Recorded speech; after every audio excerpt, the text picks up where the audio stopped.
and it had long protruding teeth. And I remember looking at it, and it had like glowing red eyes, and it looked like it was stunned by the headlights, like a deer in the headlights.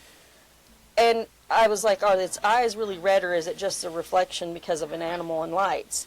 And I watched, and it seemed like it had red eyes, and it had like drawn up hands and long talon like claws, and it was standing on two hind legs with the pulled up arms and hands, like I said.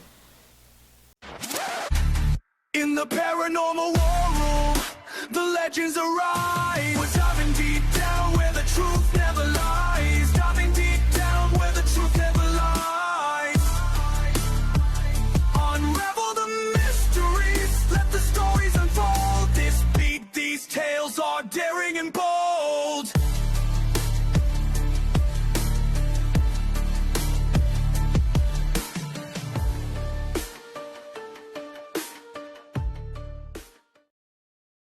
Sai Marie, how you doing? Doing pretty good. How about yourself? Oh, I'm doing great, man. I'm so glad you decided to join us and talk about some paranormal experiences tonight. Well, just to get started, why don't you just tell everybody a little bit about yourself? Well, um, first and foremost, I'm an author and a screenwriter. I actually, I'm the creative lead on three different podcasts of my own right now. Um, the one that's probably the most relevant to talk about here is Histories of Horror. It's kind of a mashup. It's a co-hosted 1 hour segment I do bi-weekly with author A.L. Knuckles. And she and I have been friends for a long time, like over 20 years. And she's done ghost hunting and stuff like that, and I've had just different kind of ESP experiences. This kind of stuff is what drew us into becoming friends, way back when. And so we decided that we would, kind of band together and start talking about things that we just enjoy talking about and experiences that we've had. Like she's done ghost hunting at Waverly Hills. I've been to Lollery and a bunch of different places, like just something we were interested in, and it kind of led from there. We are also very interested in true crime. So I was like, well, how can we do both segments, the kind of paranormal, supernatural, and then also true crime? And I was like, well, histories of horror, because it kind of covers it all. Yeah, that sounds awesome. Do that. Yeah. And then I got 28 books out there, and I'm a screenwriter. Like I said, I got one full length feature film. It's not really horror, it's more thriller, but I'm kind of multi-genre in that aspect. And my latest cool thing I'm doing, other than being here with you guys tonight, which I'm very honored to be, is I'm competing in the Face of Halloween, which this year that's the $13,000 prize as usual, and then the photo spread in Rue Morgue magazine. But instead of just having Kane Hodder, which is awesome in and of itself, I mean, we're talking Jason, but, they have Jamie Lee Curtis and Matthew Lillard involved too, so it's going to be you get to meet the 3 of them, be the face of Halloween if you win, and get the $13,000 as well as the photo spread. So, it's actually my 2nd year doing it, and, I'm pretty excited about it, especially because it does fundraising for Starlight Children's Foundation, and I happen to have 2 sons who carry Duchenne muscular dystrophy, so it hits hard, and I like, Halloween and horror, so I figure, make the most out of bringing some joy to people and spreading Halloween cheer, if you will, while trying to bring in some donations. And yeah, it'd be awesome to win, of course. Who doesn't want to win something like that, especially when you're a creative like me? But long story short, that's what I got going on. Well, that's awesome. It sounds like that would be an awesome prize. Not only you get to meet three, people that I would love to meet, but you get to win some cash too. So everybody get out there and give her a vote, man. Can you tell us where to go vote at? How do you vote for you? It's let me look up the site real quick. It's Face of Halloween altogether, FACEOFHALLOWEEN .org / SAI dash MARIE. So it's Sai Marie. Yeah.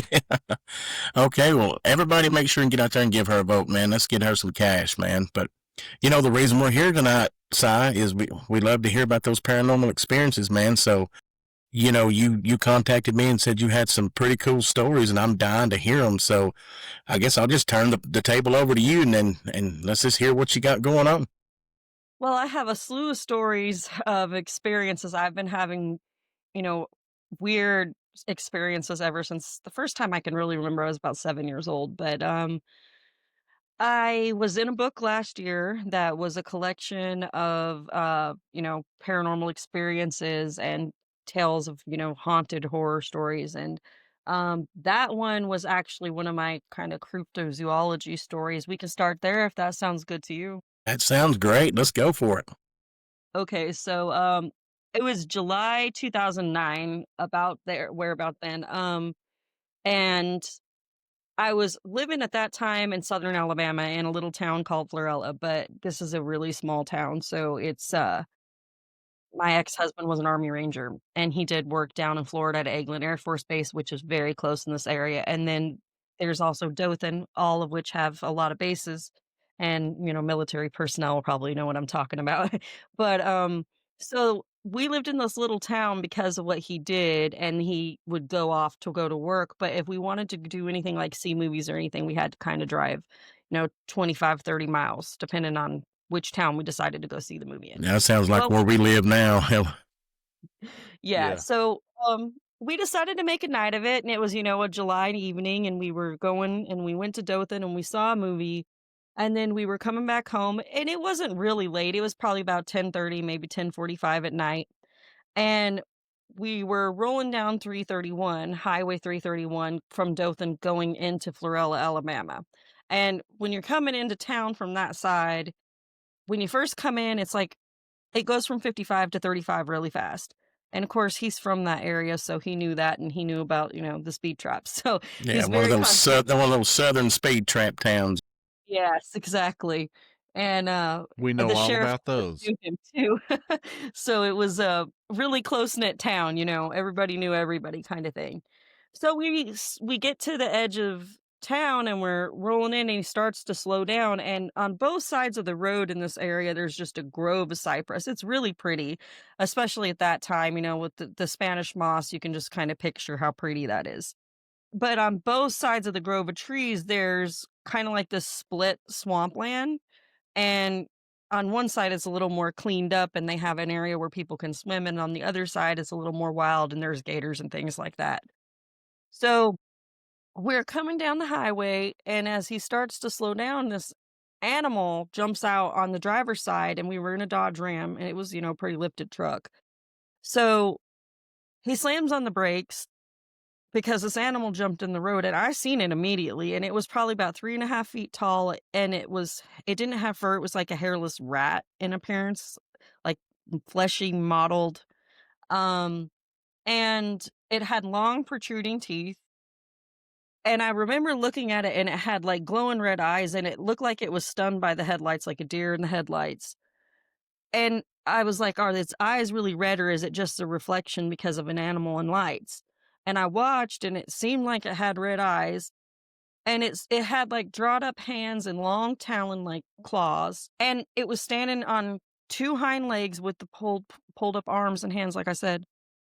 And I was kind of bewildered, and of course, at this time, I did not have a smartphone. It was not an expected thing. This animal just jumped out of nowhere in an area that seemed, it was slow enough to where we could actually, if it would have been any faster, we would have probably hit it. So we were able to miss hitting it, and he slammed on the brakes, and we're just like sitting there, and he looks at me, and he's all, "Do you see that?" Like he was trying to make sure that he wasn't crazy. And I'm like, "Yeah, what is that?" Because I'm not from that area. I'm from Oregon, but I spent a lot of time in the South. So I was thinking, maybe this is just some animal I don't know about that's around from this area, like armadillo or something. And he's like, "No, I've never seen anything like that in my life. I don't know what it is." And it stood there for probably about a good 2 minutes before it finally kind of shook off, the daze. And then it bounded across the road in front of me and it disappeared into the swamp. I was, like, dumbfounded, and, of course, I've always been into kinda weird things, so I was like, "Do you think maybe it was a chupacabra?" And he looked at me and he's like, "A chupacabra?" And I said, "Well, I mean, this is Southern Alabama, Florida, Texas, aren't they saying they might be seeing them down here now?" And, he was like, "Let's look it up," and then he went and he did some research on the internet, and so did I, and that was the only thing we could really find that made any sense. And then a few years later, they made that documentary that was on Discovery, and they said that they thought that they were, I don't know, mutated coyotes or something, but it I can't say what it was, I just know it was not normal. I was Was setting it So as you was how telling that far? story. I was saying Chupacabra in my head because that's exactly what that That's what I sounds was like. thinking too.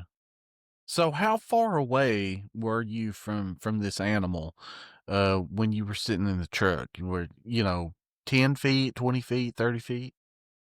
I mean, maybe 5 or 6 feet, it was really close. It was right there where the brights were, Oh, like, it was on it. really close. So you just about hit this thing.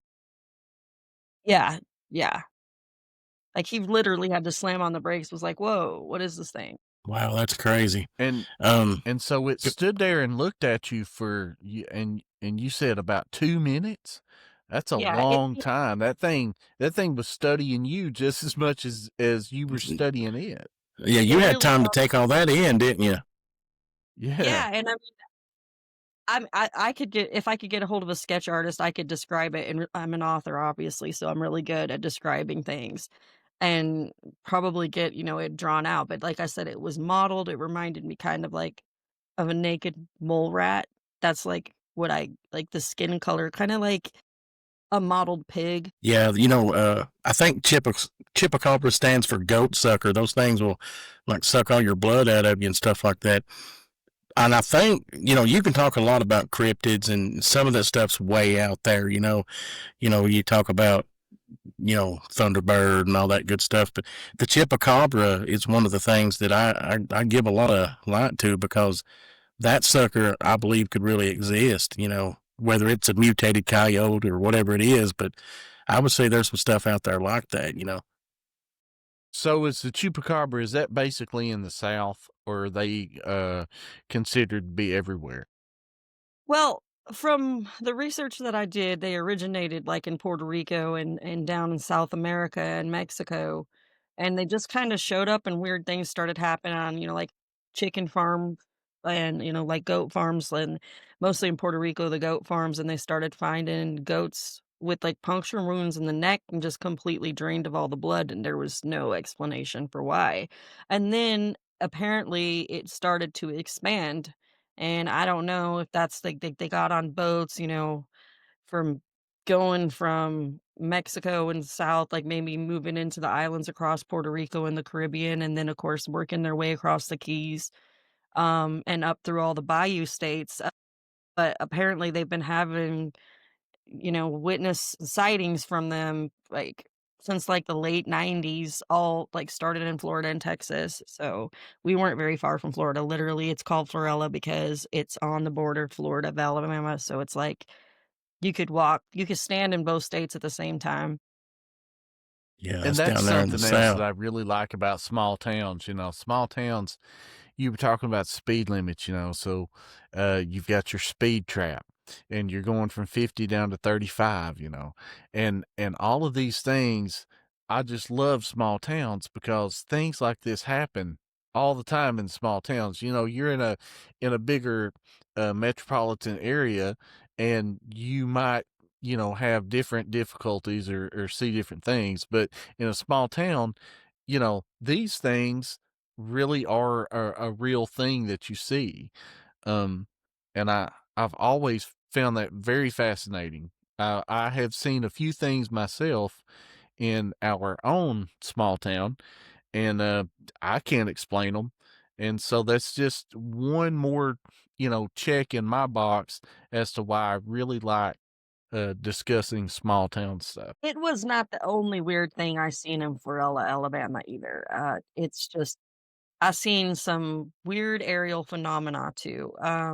Some that I actually contacted MUFON about. Now, granted, I live very close to Eglin Air Force Base, and I knew that, and I didn't dismiss that. But especially when your spouse is ex-military, there's a lot that you recognize, and, I mean, of course, they're always doing experiments and stuff with different types of new technology, but some of the things that I seen, he's seen with me, and it wasn't just that he saw them with me, like, my dad, he's passed on now, but he saw them, I had other friends in the area that different times, different scenarios, but very close in the same time frame or, like, within like, the same week or the same month that we all saw weird things together. And, And that's right, and that's something else is, you're used to seeing different aircraft, so you know the difference. You can spot an abnormality, whereas somebody who isn't married to somebody in the military that doesn't live near a military base, you know, they may not understand the abnormality of it. And you having been around aircraft, seen the aircraft, heard the aircraft, you're able to spot that. So, that's really cool. yeah, and I mean, lots of accounts there, but, I would have to agree with you on the small town aspect because most of my experiences happened either, like, in that small town or, um, in other small towns. I do have one really eerie experience that happened in Eugene, Oregon, which is a bigger small town, but it's not a metropolitan it's not like Nashville or Portland, it's not that big, but, it's Right. got a it's a college town. It's got a pretty good sized population, but, this was probably, how about 2017? And was I had a friend who you know, he's basically a land and a property developer, and he had bought it was a rundown house. It was very close to being condemned, and he was going to use the lot to build a warehouse that he was going to start using for products that he was making. But anyway, the long story short is he was having a kind of demolition crew of friends and people come and help him to tear down the house and move things out and go through things. We were at the stage where the house was bought with all the contents. The people that had lived in it before passed away, and it was just going to rot. So there were still things in it that were worth money, though, old antiques and stuff. So he was like, let's go through this. And they commissioned me to go into the attic. And I was gonna go up there. I thought I was going up there to go through, like, papers and boxes and see if I found anything relevant that the owner might want to go through to see about salvaging. And it was one of those old attics where you have to pull down the ladder, like the wood pull down ones like out of the movies. Right. And this already was all it's already like, "Okay." But I put that out of my mind. It was the middle of the day. It was bright up there. There were a lot of windows, I will give it that. Um, and so I start ascending the ladder, and there were 2 workers behind me, and the first one was the guy who pulled the ladder down for me, and he was like, "Go ahead, go ahead of me." And, I thought that was kinda weird at first, but I dismissed it, but then I realized why he did this. So I start going up the ladder, and it started to get really icy cold, like, about halfway up, and I felt it instantly just go over me like a chill. And I looked back down the ladder and I said, "Did something happen here?" And his eyes widened. Nobody told me nothing about the history of this house. I'd known nothing. This was the first time I'd ever been there, ever. And he looked at me and he's all, "So you can feel it too." And I was like, "What?" "What do you mean I can feel it too? What are you not telling me?" And he's all, "Well, we don't know, but there's a weird kind of presence up there." And that's how he worded it. He didn't say a spirit or a ghost or anything like that. Just there's a weird sort of presence.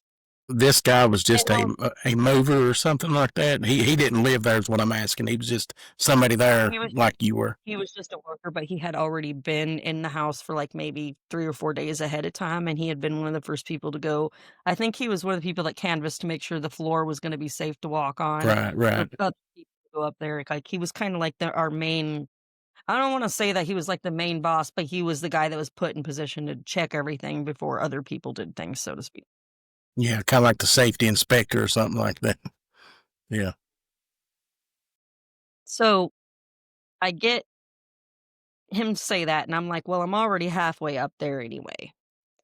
And, I'm not really afraid of a lot of things because I've had a lot of experiences, like I said, from a young age, but I'm very conscientious and mindful of when I go into spaces and I feel something. So, I it didn't like, I told him, I said, Was there any kind of malevolent, like, anything bad that you felt when you came in? Did anything bad happen?" trying to get a feel before I took that final step onto the foyer, onto the landing there. And he's all, "I mean, we don't know." And so I step on the landing and it totally like this cool air just blows over me. And I just kind of like felt the chill go completely over me. And I was like, okay, this feels like a sad spirit. This feels like something bad did happen, but the spirit's not bad, if that makes sense. Um, Again, I knew nothing about this, so this is what's really interesting about it. So I started to proceed, and I was speaking aloud as I was doing this. Okay, I'm here to go through the effects and find out what happened. If there's something you want me to see, if there's something people need to know, make it where I find it. And I started going through boxes, and then I started finding documentation of a severely disabled woman. And the two people that were the main caretakers in the house, from what I put together. And again, everyone was dead, so there was no way to fully verify everything, only from what I could see, Right. was that they lived off of her pension and they put her in the attic and basically just let her rot up there. Dang, that's sad. Terrible. Is there anything else happened, or all you felt was just an eerie feeling up there in the cold air, and nothing else happened? They didn't show you anything like you asked or anything like that? I mean, nothing like particularly like blowing like papers open and being like poltergeist movements, nothing like that. It was I felt like that melancholy presence though was like a heaviness, like, over my shoulder watching what I was doing, like, it was making sure I was doing what I said I was doing. It made me feel like the spirit had been told often many things Mhm. that people didn't do the way they said they were going to do or fully disclosing what happened to her, Really? and so, yeah, when I just started unpacking everything, it just kind of stood out, like, if somebody would have taken the time and would have cared and went through it, they wouldn't have been able to deny that there was a case of, disabled elderly abuse there. Abuse, yeah, yeah. That's terrible, man. I hate to hear And something like that. I do hate to hear that. And that's a strong presence right there. If, you've got some guy that comes in, all he's doing is doing his job and he's checking out, the things that he's supposed to. And within 4 days, he realizes, okay, there's something else here. And then you come in day one, you're going up the ladder, and you all already feel it. Um, that is a strong presence in that. So, Yeah, and I think some people are just like lightning rods. I think some people are, that spiritual energy is just attracted to them, and maybe you're one of those people. I felt that way, and I think one of the most prominent I've had a few different, like, weird experiences, like I said, but one of the most prominent ones that stood out from when I was a kid that was, like, I see dead people moments, I guess. Um, when I was 9 years old, my mom took us to Hasita Head Beach, which is a beach here in Oregon. It's famous, and there is a lighthouse called Hasita Head Lighthouse. It is also famous. It is known worldwide as being very haunted. Um, Now, I had always heard that, but I never thought much of it, you know what I mean? My mom took us to have a picnic on the beach. It was the middle of the day again, and this is some of the weird things about some of my experiences is that they happen in broad daylight, like, just happenstance, and I wasn't doing anything to call it to me. It just decided for whatever reason I was the person, I don't know, that would be most open to seeing it and the and a truth, I lot of guess. times that's how it is, it's when you least suspect it. It's broad daylight, you're not looking for anything. And that's Well, when it happens. this particular spirit, they call her Rue, and when they were fixing the bed and breakfast up there in the late '90s when I was a kid, lots of crewmen, and this was in Time Magazine, and there's different accounts, would talk about how she wasn't a mean spirit, but she did things because it was obvious she didn't want people doing no work on the house. She would move tools, she would try to kinda sabotage the work site and knock over, like, the construction workers' coffees on them, things like that. Like, there was some really poltergeist experience. Now, I didn't have nothing like that. I was down in the parking lot, and the way the parking lot is there is it's like here's the parking lot and here's the hill. Over here's the lighthouse. And down over here where the lighthouse is there's this open beach. Back behind the lighthouse is the bed and breakfast, which was originally the lightkeeper and his daughter's house. His daughter was Rue. Rue threw herself off the rocks at Hasita Head, and there's lots of different reasons that people say that this happened. Some people say it was because she was engaged to a captain who went away in the Pacific and he was supposed to come back and he never did. Some people say it's because she lost a baby and she was supposed to be marrying him and it was supposed to this was in the 1910. So she there is a baby's grave on the grounds too, so it does make sense that it might have been her baby, but it's not, like, written in record because it was very covered and hushed up. Exactly. Yeah. And so this was a young lady, early Yes. 20s, late teens, something like that. Yes, and that's important because I didn't know all of this at the time that this happened. Again, I was 9 years old. My mom had a hatchback and there was a cooler in the back. She had taken my brother and sister to go set up everything else on the beach, and she asked me to get that cooler out of the back of her hatchback. I went to the back and I was lifting the cooler out, and something caught my eye on my peripheral from the parking lot up there in the bay windows of this house that it's like the way it's positioned, you can see the front of the house, but it's like at an angle, so it's like a corner like that. And there's windows on one side here, and then there's the front of the house, which has like a patio. And I could see peripheral movement, and I knew that the house was supposed to be shut down because it was under contractor work. So I turned to look, and there's a woman standing in the window, clear as day. Her head hair is pulled up in a very Victorian bun. She's wearing a high buttoned blouse with a cameo brooch at the center of her throat, perfectly Victorian, like turn of the century era dress. And she was just standing there and she was very poised and she was looking at me and she was just staring. And I looked at her fully and I was watching her and I guess I must have been staring for a few minutes. And my mom finally came up and she's all, "Hey, what's going on?" And I was like, "You don't see her?" And I'm looking and I'm pointing, and my mom turned, and as soon as my mom turned, she disappeared. My mom was like, "What did you see?" And I described her what I seen, and she said, "Well, how did she seem?" And I said, "Sad, very sad, like heartbroken forever."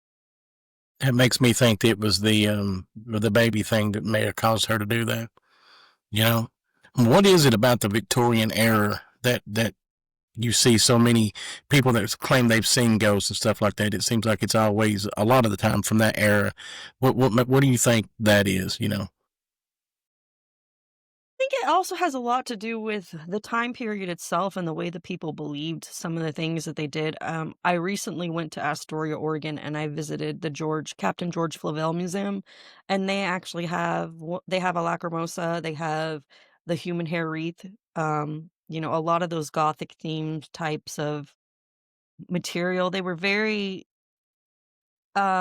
interested in spiritual communion at that time period. I think that that has a lot to do with it, and then it was also a very sad time when it came to health and, like, things that were happening and the ways especially with, like, falling from social graces, being the lightkeeper's daughter and her particular situation, having a baby by miscarriage and not being married even though he was supposed to come back and make her a quote unquote "honest woman." He didn't, and then she lost the baby. She probably didn't wanna live with the social stigmas, and I think that has a lot to do with that too. There was just a lot of sadness around the way you were supposed to act, and not everybody could fall into those perfect norms all the time, and they just didn't know how to deal with that level of depression and stress. Yeah, that makes a lot of sense. People took that stuff seriously back then. If you disgraced your family name, you were basically shunned and stuff like that. And on top of that, there was a lot of sickness and people died young back then. So I would say a lot of that's got a lot to do with it. You know what I'm saying? Yeah. Well, do you have anything else you want to discuss with us tonight? I mean, I could yap at you guys all night about lots of stories, but, I really have appreciated the time and you listening to the few I've told you, and again, I'm doing Histories of Horror. I've really appreciated being here, and if you guys wanna help a lady out, Give me a daily vote over there on the face of Halloween until that ends, and maybe you might see me be the next Scream Queen. Oh, we definitely will. I'm going to tell everybody that listens to this podcast, go to that and give her a vote, a daily vote, whatever it is she needs. Let's get her to the top of the run there. That's You know what I'm right. saying? And how many times are you allowed to vote? How many times a day? How many times a week? It's daily, one free vote, or if you want to and you're able to, you can always buy. I think the minimum amount of votes that you can do per donation to Starlight Children's Foundation is 25, and it goes up in tiers from there.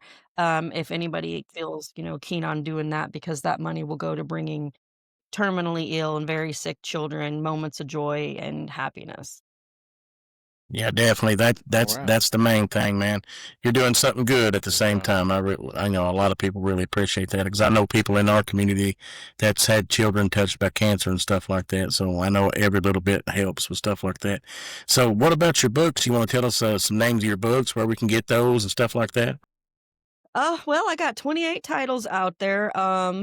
As far as I'm a very gothic author. That's the best way to describe me, because I'm a little bit multi-genre, but if you look at the basis of everything, I'm talking about true crime, spirituality, something mythical, and often trying to correlate that with things like social issues, like we were just talking about, how these things actually can, kind of they impact whether or not there's gonna be spiritual energy, and if we can look back at the past and look at these things, we can bring closure to those spirits and, hopefully more awareness so that we don't continue to have that kind of problem happening. So I've got a toddling mystery. My newest release was a relaunch that came out May 31st, and that's Simply Scarlet. That one's a contemporary kind of dark romance. It's a little spicy. So have that disclosure there. But they're not all like that. That particular one is. And then I have a toddling mystery is probably the one that I would like to plug the most here. It is about a young girl who, her name is Ostara, and Ostara is basically found after there's this it's a festival kind of like Burning Man, and this little girl gets lost from some of the festival goers, which she's not quite human, and I'll leave it at that. And then the other one is The Masquerade of Time, A Love Undying, which takes place in New Orleans, and New Orleans is one of my favorite places in the world. It is a loosely voodoo-inspired story, and it's about this young man that doesn't know that he is a descendant of Marie Laveau, and he has this conjurer ability, and he ends up mistakenly, calling on one of the lowest spirits, and that happens to be Ogu, and it kinda causes this catalytic moment where he gets transported in time, and I'm gonna just kinda leave it there. So it's very paranormal and witchy, so if that's kinda your thing, yeah, I got a lot out there, and I just really would love to get your support, and I'm here to be your final girl. Can you get those Well, on that's Amazon awesome. and stuff like that? Okay, cool. Well, man, I really appreciate you coming on here, and you said you have a lot more stuff to talk about, so I'd love to have you back on at another time if that's okay. Of course, I would love to. I've enjoyed this very much with both you and Daniel Corky. Well, we really appreciate it, and like I said, for everybody, get out there and give her. What's that? Where can they go vote for you again? Let's say that one more time. It is faceofhalloween.org/2025 /Sai dash Marie. So that's faceofhalloween.org /2025 /Sai dash Marie. And if you look up Sai Marie Johnson, you can find any of my socials. I got posts for it. I'm sure the link's attached to nearly everything. And I will also make sure that you get the link so you could put it in the description. Yeah, that's what I was going to say. I'll try to do. I'll do my best to get that link put in the description. That way, everybody can just click on it and give you some votes, man. We hope you win, and please keep in touch with us. And in the future, sometime, let's get you back on. Let's talk some more, okay? Right. Yeah. I got a It's lot of stories, other ones to tell you. I got one recently about a vampire in New Orleans, so maybe we could shoot for that. Well, now hold on. oh, Now, when you nice. start Yeah. talking about vampires, then you're going to get me interested because me and my wife, that's our thing. So, I'm gonna go ahead and, and talk to you, get you back on here. We'll talk some vampires if you want to do All right. that, okay? All right. Thank you. Y'all have a good night.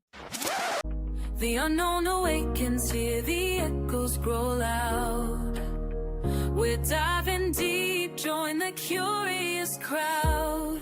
In the paranormal war room, we take flight, bring in the spooky vibes, shadows and light. With every beat, the legends we explore, unleashing the spirits. We're ready for more.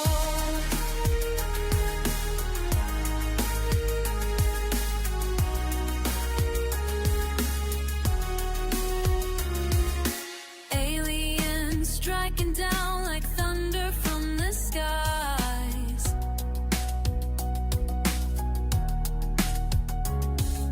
Cryptids lurking near, in the darkness they rise. Paranormal tales that will twist your mind.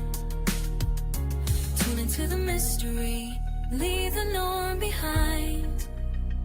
In the war room we fight, with the strange insight, unveiling truths in the paranormal war room. We take flight, bring in the spooky vibes, shadows and light.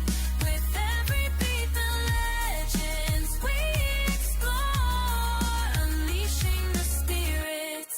We're ready for more. So hit that subscribe, don't be left in the dark. Join us in the war, let's make our mark.